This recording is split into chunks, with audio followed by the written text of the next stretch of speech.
Вечерва за законските измени во правосудството, трошењето на народните пари и борбата со корупцијата. Колегата Валентин Николовски разговара со председателката на Transparency International Македонија, Слагена Тасева. Господја Тасева, добро вечер. Добре дојдовте во тема на денот во Централниот дневник на СИТЕЛ. Добро вечер, благодарам за поканата. Веќе во јануари ќе излезе новиот извештај на Transparency International со индексот за перцепција на корупцијата во земјава. Ако судиме по извештајот на Европската комисија, што очекувате? Па извештајот на Европската комисија покрива повеќе области кои што исто така се опфатени со индексот за перцепција на корупцијата. Така да ако таму состојбите не се добри, не очекувам дека тука ќе биде нешто подобро, затоа што тоа е композитен индекс кој што исто така собира повеќе резултати од повеќе други истражувања и очекувам дека и тука ќе покажеме нешто слично, дека нема напредок, но ќе видиме. Тоа е во најмала рака дека нема напредок, веројатно дека ќе има и се надевам како дека нема паѓање на листата. како минатиот пат до 111-то место, затоа што тоа беше најлошиот резултат од било кога. Но да не ги прејудицираме работите, не очекуваме ништо добро. Во секој случај, очигледно е дека треба да се работи. Индексот ги покажува состојбите за последни 2 години, значи ги зима параметрите од последни 2 години, значи она што е во оваа тековна 23-та година и од минатата 22-та година. И бидејќи во 23-та работите значително се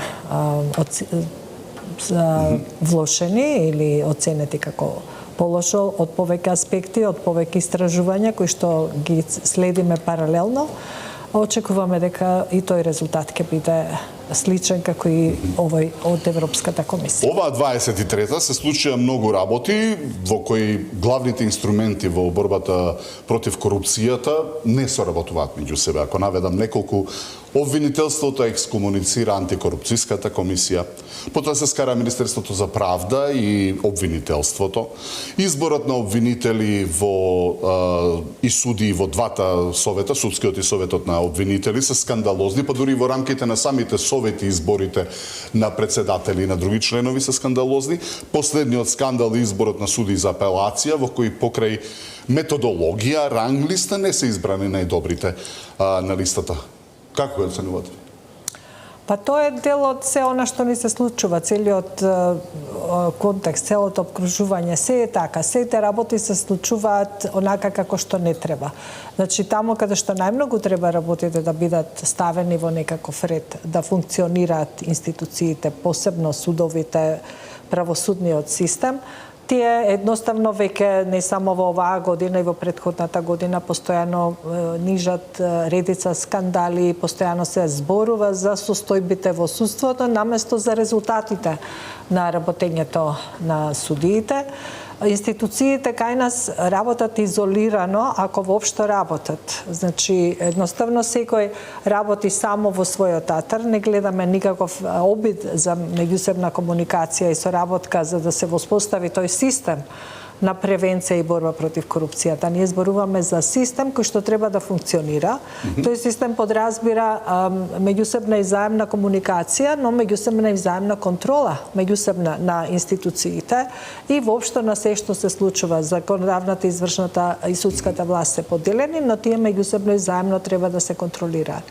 Ништо од тоа не функционира, напротив, секој си седи таму во својот атар и прави онака како му е згодно за дневно-политичките потреби. Воопшто не се грижат за почитување на законите, не се грижат за законитоста, не се грижат за сопствениот интегритет, поедноставено кажано, и сето тоа води до едноставно да не можеме да кажеме дека има било каков систем кој што ќе обезбеди ефикасност во превенцијата и во борбата против корупцијата. Значи, тоа не е воспоставено, постојат сите карики, значи се она што треба постои. Имаме и закони и институции.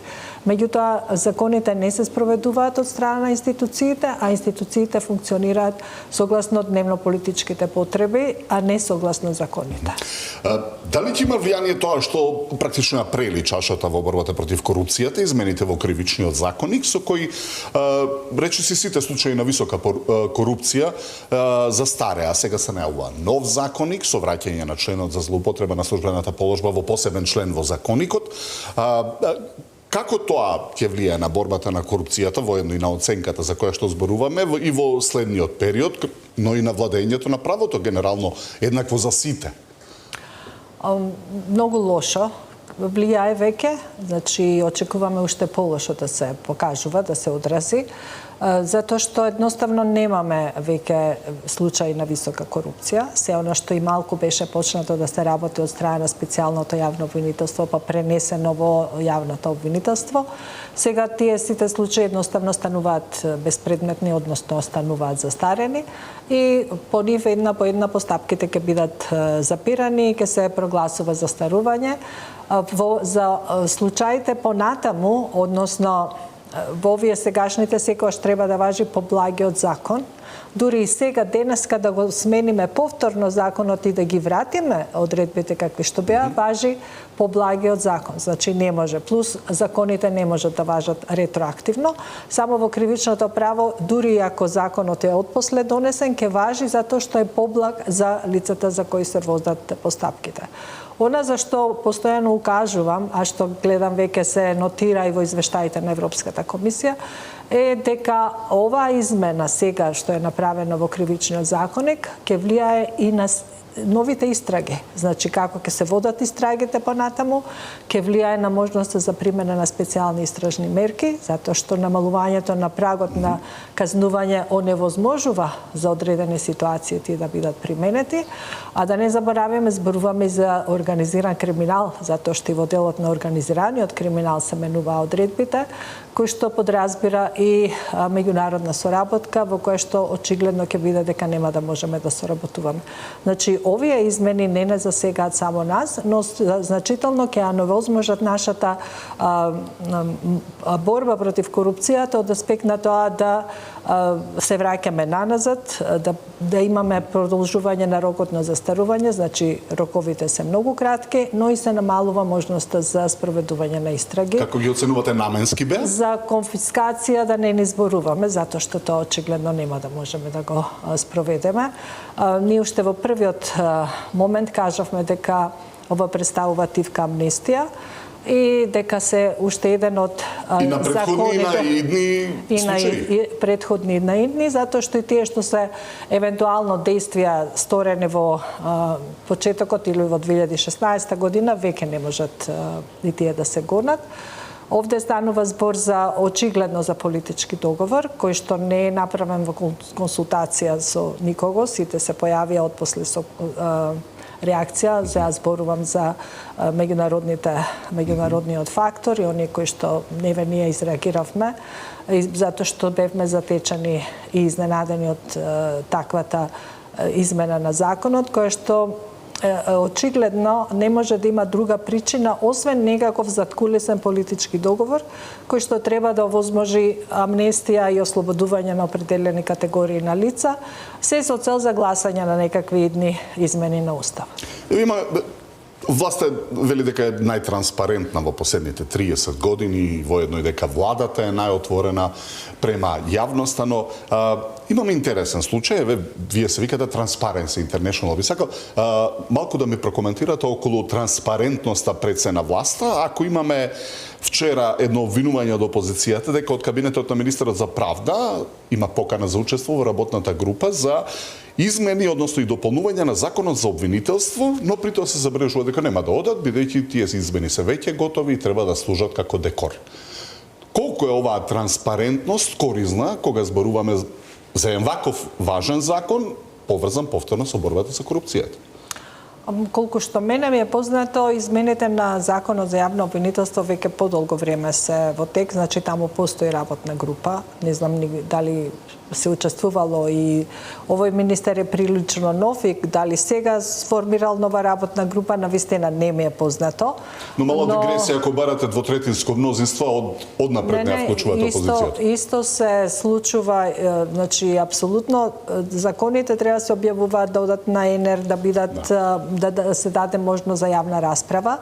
Во случајот со кривичниот законник имавме користење, односно злоупотреба на европското знаме, со што што се избегна и тој дел. Не беше објавен законот на таа база на податоци на ЕНРК што треба да биде објавена, немаше можност за било кој да го види и да има јавна дебата. Значи, тоа е дел од процедурата, меѓутоа се забележува и во Европскиот извештај дека законите кои се носат во нашиот парламент, најголем дел се донесени во брза постапка. За крај ги следите случаите со расфрлање буџетски пари на фирми блиски до партиите за кири, потоа тендери само за една фирма во континуитет од различни владени институции, кампањи за разни поводи.